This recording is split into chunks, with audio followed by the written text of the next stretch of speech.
மக்கள் வணக்கம். நேற்று நடுவரங்கம் சம்பந்தமாக நாம் வீடியோ ஒன்று ரோல் பண்ணியிருந்தோம். அதில் பொதுவாக நல்ல வரவேற்பு, அது மட்டும் இல்லாமல் பல கேள்விகளும் அது சம்பந்தமாக தொடர்ந்து வந்திருக்கு. சந்தோஷமான விஷயம்.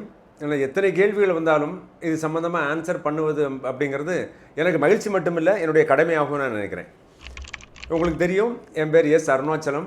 சென்னை உயர்நீதிமன்றத்தில் வழக்கறிஞராக பணியாற்றிட்டு இருக்கேன். அதையும் கடந்து இந்த மீடியேஷன் அப்படிங்கிற கான்செப்ட்ஸோட நிறைய பயிற்சிகளும் கொடுத்துட்ருக்கிறேன்.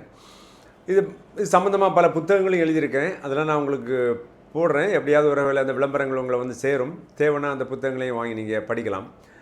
இந்த மீடியேஷன் அப்படிங்கிற கான்செப்ட் இப்போது இன்றைய உலகத்தில் ரொம்ப அதிகமாக விரைவாகவும் எஃபெக்டிவாகவும் டெவலப் ஆகிட்டு வருது.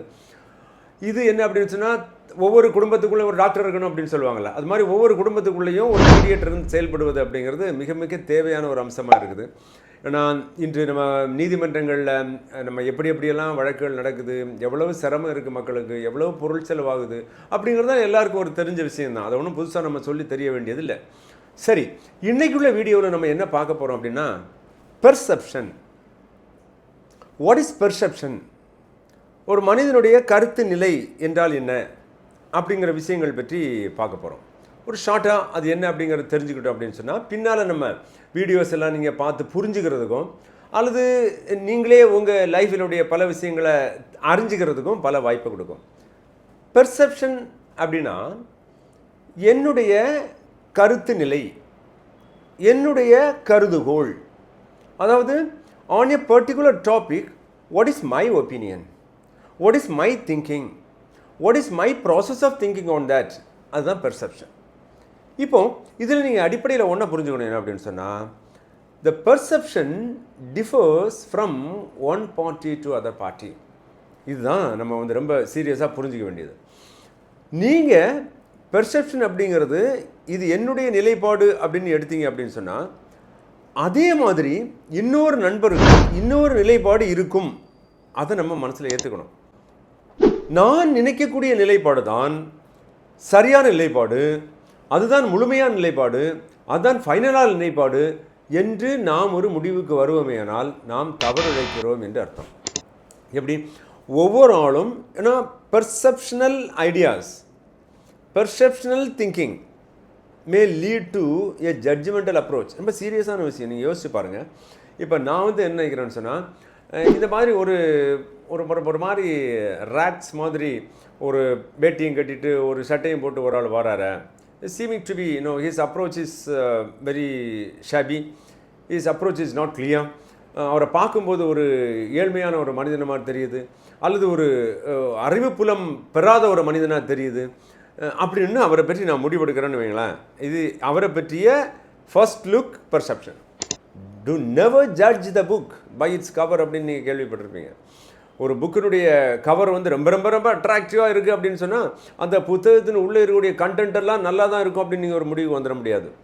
அல்லது ஒரு புத்தகத்தினுடைய கவர் சாதாரண பார்வைக்கு சாதாரணமாக மனநிலையில் இருக்குது அப்படின்னு சொன்னால், உடனே அந்த புத்தகத்தில் இருக்கக்கூடிய கண்டென்ட் எல்லாம் ஒன்றுமே இல்லை, இது என்ன புக்கு அப்படின்னு தூக்கி எறிஞ்சிட முடியாது. ஸோ நல்லா புரிஞ்சுக்கணும் நீங்கள். அல்லது ஃபேமஸ் ஆதர் எழுதுனது அதனால இது எல்லாமே நல்லா தான் இருக்கும் அப்படின்னு திங்க் பண்ணுறதோ, இப்போ புதுமையான ஒரு ஆதர் இப்போ தான் எழுதிட்டு வராரு, அவர் எழுதுனது நல்லாவே இருக்காது அப்படிங்கிற முடிவுக்கு வரதோ, லீட் யுவர் ராங் கன்க்ளூஷன். அப்போ அந்த மாதிரி ஃபர்ஸ்ட் லுக் பெர்செப்ஷனில் பார்க்கக்கூடிய விஷயங்கள் will give to your wrong conclusion, அல்லது ஒரு ஜட்ஜ்மெண்டல் அப்ரோச்சை கொடுத்துரும்.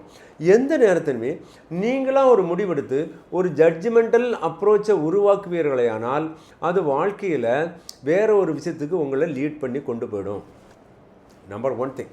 சரி, மீடியேஷன் கான்செப்ட் நீங்கள் பார்த்தீங்க அப்படின்னு சொன்னால், ஒரு விஷயத்தை நீங்கள் நல்லா புரிஞ்சுக்கணும். அப்படின்னா, இந்த மீடியேஷனுக்கு வரக்கூடிய ஒவ்வொரு பார்ட்டிஸும், ஒவ்வொரு நபர்களும் அவர்கள் ஒவ்வொரு விஷயத்துக்கும் பல்வேறுபட்ட கருத்து நிலையை கொண்டிருக்கலாம் அப்படிங்கிற ஒரு விஷயத்தில் நீங்கள் தெளிவாக இருக்கணும். ஏன்? Mediator cannot have a secluded approach, a secluded opinion, a specific opinion on the problem of the parties. Because it is a problem of the parties have to decide. Mediator only facilitates. The mediator cannot have a conclusion on his own, thinking that what I am thinking is right. My way is highway. So that will lead to so many confusions. That will prevent the parties from taking the decision. Right? அதனால தான் இந்த பெர்செப்ஷனை பார்க்குறோம். இப்போ உதாரணத்துக்கு ஒரு சின்ன ஒரு உதாரணம் கொடுக்குற மாதிரி. இப்போ நீங்கள் ஒரு இமேஜை பார்க்குறீங்க. இந்த இமேஜில் ஒரு சிறிய அளவில் ஒரு சர்க்கிள் உங்களுக்கு தெரியுது. நான் சர்க்கிள் உங்களுக்கு தெரியுது அப்படின்னு சொல்கிறதுக்கு சும்மா ஒரு ஐடியாவுக்காக தான் உங்களை சொன்னேன். இதை நான் சர்க்கிள் நினைக்கிறேன்னா இல்லை நான் இதை என்ன வச்சு நினைக்கிறேன் அப்படிங்கிறது எப்படி வேணாலும் இருக்கட்டும். இப்போ நான் உங்கள்கிட்ட ஒரு கேள்வி கேட்குறேன். இந்த இமேஜை நீங்கள் என்னவா யோசிக்கிறீங்க? இதை பல கிளாஸில் நாங்கள் கேட்குறது உண்டு. உள்ளபடியே முதல்ல நான் சர்க்கிள் வரையும் போது எல்லாருமே அந்த சர்க்கிள்னு சொல்ல ஆரம்பிச்சிருவாங்க. நான் திரும்ப அந்த கேள்விகளை கேட்டேன் அப்படின்னு சொன்னால் அவங்கள நான் பிரெயினில் கொஞ்சம் நான் டச் பண்ணுறேன்னு அர்த்தம். உடனே என்ன பண்ணுவாங்க தெரியுமா? சார் இது ஒரு மூணுடைய ஷேப்பு சார், ஏர்த்து இப்படி தான் இருக்குது சார், எங்கள் அம்மா சுட்டு தரக்கூடிய தோசை கூட இவ்வளோ அழகாக ரவுண்டாக இருக்கும் சார், இப்படின்னு ஒவ்வொரு ஆளும் நம்புறீங்களோ இல்லையோ 30 பேர் பார்ட்டிசிபேட் பண்ணுறாங்க, 30 பேர் 35 விஷயங்களை சொல்லிடுவாங்க. இப்போ நீங்கள் யோசிச்சு பாருங்கள். அவங்கள ரெண்டாவதும் அந்த கேள்விகளை கேட்டு நான் அவங்க பிரெயினை டச் பண்ணும்போது அவங்க பிரெயின் ஸ்டார்டட் திங்கிங் டிஃப்ரெண்ட்லி, வேறு விஷயங்களை யோசிக்க ஆரம்பிச்சிருது. அப்போது நம்ம என்ன யோசிக்க வேண்டியிருக்கு அப்படின்னா, ஒவ்வொரு மனிதனுக்கும் அது சம்பந்தமான வேறு திங்கிங், வேறு ஐடியாஸ் இருக்குது. அதனால் நாம் இதுதான் சர்க்கிள் அப்படின்னு ஒரு ஐடியாவை கொண்டு அவங்க மைண்டில் புகுத்த நினச்சிடக்கூடாது. அது மீடியேட்டருடைய கடமை அல்ல. அல்லது மீடியேட்டர் அவருக்கு உள்ளே இருக்கக்கூடிய ஒரு கருத்தாக்கத்தினுடைய ஒரு ஜட்ஜ்மெண்டல் அப்ரோச்சை பார்ட்டிஸுக்கு முன்னால் அழுத்தம் கொடுக்குறாருன்னு அர்த்தம். இதுதான் மீடியேட்டருடைய கடமை. ரொம்ப கேர்ஃபுல்லாக இருக்கணும். இப்போ அதே இமேஜை நீங்கள் திரும்பவும் பாருங்கள். நான் வேறு மாதிரி நான் யோசிக்கிறேன். என்ன அப்படின்னு சொன்னால், எங்கேயோ ஒரு குளத்தில் இருந்தோ எங்கேயோ ஒரு நீர்நிலை இருந்தோ தண்ணீர் வெளியே வருதில்ல, அந்த தண்ணீர் வெளியே வரக்கூடிய மதகுன்னு சொல்லுவோம்ல, மடை, அந்த மடையினுடைய கட் போர்ஷன் அப்படின்னு நான் சொல்கிறேன். இப்போ உங்களுக்கு எப்படி இருக்குது யோசிச்சு பாருங்கள். அந்த மதகு வழியே தண்ணீர் வெளியே வருது, அந்த மதகுடைய ரவுண்ட் பொசிஷன் நான் காட்டியிருக்கேன் அப்படின்னு உங்களுக்கு இருக்கலாம் இல்லையா? இது நான் யோசிக்கிறேன், இப்படி எனக்கு யோசிக்கிறதுக்கு உரிமை இல்லையா? ஸோ ஆக என்ன விஷயம் அப்படின்னா, இந்த மாதிரி மக்கள் கொண்டு வரக்கூடிய ஒவ்வொரு பிரச்சனைக்குள்ளேயும் ஒவ்வொரு விஷயமாக அதுக்கு பல்வேறு விதமான திங்கிங் அப்ரோச் வழிமுறைகள் இருக்கும். So this should never be forgotten by the mediator. Or I can put it in a different tone and different style, that the mediator cannot have a separate perceptual approach on the problem. That must be given completely on the parties. That must be showered upon the parties to think. You see, how do you feel that? What is actually your opinion on that? What do you think of the solutions? Why do you think that? So such type of questions must be raised by the mediator then and there, and so that will brainstorm the parties to find out solutions.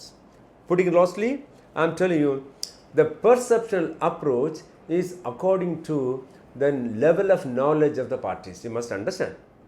See, I have only this much knowledge. Therefore, I can think only within this knowledge limit. When my knowledge expands, definitely I may have a different thinking on the same subject. On the same subject, I may have a different thinking when my knowledge broadens, right? Therefore, the perceptual thinking is according to the level of knowledge of the parties. So, mediator's duty is to expand the knowledge of the parties on the particular aspect of thinking. The second aspect is perceptual approach will lead to a judgmental conclusion. So, for which the mediator has no right at all. So, you must allow the parties, you must assist the parties, you must guide the parties, think broadly and differently. There ends the matter. Parties themselves will come to a conclusion. Okay? Thank you very much for the opportunity. You please comment upon and subscribe for this video and ask more and more questions. That will encourage us to give you more. Thank you very much.